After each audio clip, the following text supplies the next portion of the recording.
अस्सलाम वालेकुम प्यारे बच्चों, उम्मीद है आप सब खैरियत से होंगे।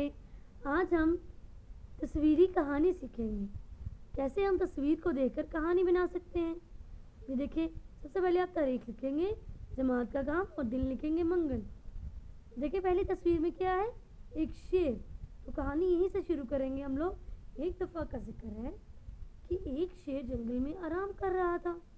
अचानक वहाँ चूहा आ गया। चूहा शेर पर चढ़कर खेलने लगा।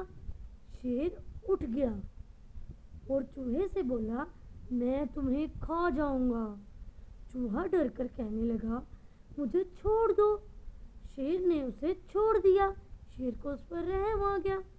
अगले दिन एक शिकारी ने शेर को जाल में पकड़ लिया। शेर उदास हो गया और वो मदद के लिए चिल्लाया, मुझे बचाओ, मुझे बचाओ। चूहे ने वहां आकर जाल को दांतों से काट दिया। शेर आज़ाद हो गया और वो दोनों दोस्त बन गए।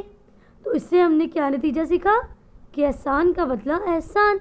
शेर ने चूहे पर एहसान किया कि उसने उसको नहीं खाया और उसको छोड़ दिया, और एहसान के बदले में चूहे ने भी शेर पर एहसान किया और उसका जाल काटकर उसको आज़ाद कर दिया। ठीक है बच्चों, इसी तरह हमने तस्वीर को देखकर कहानी सीखी। अब आपने ये कहानी अपनी किताब पर लिखनी है और इसको ज़ुबानी याद करना है। ठीक है बच्चों, आज के लिए इतना ही। अल्लाह हाफ़िज़।